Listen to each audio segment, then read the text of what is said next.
ඉතින් වෙනද වගේ මදත් වෙල්කම් කියලා පිළිගන්නවා මගේ අලුත් බ්ලොග් එකට. තාමත් මගේ channel එක subscribe කරපු නැති කෙනෙක් නම් ඉන්නේ.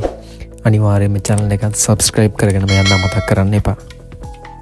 අද බ්ලොග් එක කන්ද උඩරට රාජධානියේ තියෙන තවත් ලස්සන තැනක්. ඉතින් ඔයාලා කලින් ගිහිල්ලා තියෙන කෙනෙක් නම් මේ රූපරාම ටික දකිනකොට තැන අඳුර ගන්න පුළුවන් වෙන්නේ නැති. ඉතින් මේ තමයි නෙල්ලිගල ජාත්‍යන්තර බෞද්ධ මධ්‍යස්ථානය. එහෙම නැත්නම් නෙල්ලිගල පන්සල.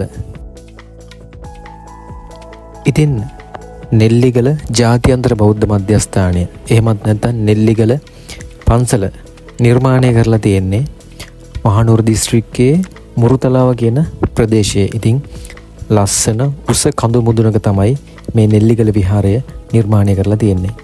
ඉතින් විහාරය නිර්මාණය කරන්න මූලිකත්වය ගැන කටයුතු කරලා තියෙන්නේ, මේ සංකල්පය ඉදිරිපත් කරලා තියෙන්නේ පූජ්‍ය වතුර කුඹුරේ ධම්මරතන ස්වාමීන් වහන්සේ. ඉතින් එම ස්වාමීන් වහන්සේගේ සංකල්පයකට අනුව තමයි මෙම නෙල්ලිගල ජාත්‍යන්තර බෞද්ධ මධ්‍යස්ථානය නිර්මාණය වෙලා තියෙන්නේ.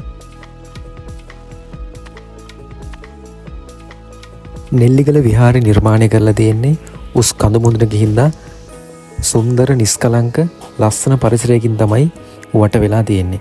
ඉතින් ඔයාලා මෙතෙන් ආවට පස්සේ ඔයාලට පේයි මේක වටේටම තියෙන ලස්සන කොළ පාට පරිසරයක්. ඉතින් මෙතන ඉඳලා බලපුවාම හන්තාන කඳු වැටිය, හුන්නස්ගිරිය, පිදුරු තලාගල කන්ද, අම්බුලුවාව වගේම රණවන පන්සලේ බුදු පිළිමයත් ලස්සනට මෙතෙන්ට පේනවා. නුවර දළදා මාලිගාව වැඳ පුදා ගන්න ආපු කෙනෙක් නම් ඔයා මෙතෙන්වත් ඇවිල්ලා යන්න අමතක කරන්න එපා. මොකද මෙතනත් ඒ තරමටම සුන්දර නිස්කලංක තැනක්. ඉතින් නෙල්ලිගල විහාරයේ තියෙනවා සුවිශේෂී තැනක් තමයි ශ්‍රී සුමන සමන් දේව ප්‍රතිමාව.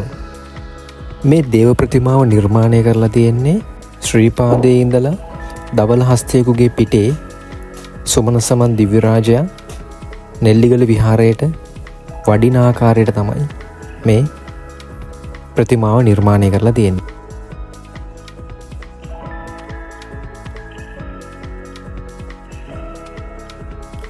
ඔයාලා මෙතෙන් එන්නේ හවස් වරුවක නම් මාරම නිදහස් නිස්කලංක පරිසරයක තියෙන අත්දැකීම වලට මෙතෙන් නැවත විඳ ගන්න පුළුවන්. බලන්නකෝ පේන පරිසරයේ තියෙන ලස්සන නුවර ලස්සනට පේනවා මෙතෙන් ආවම.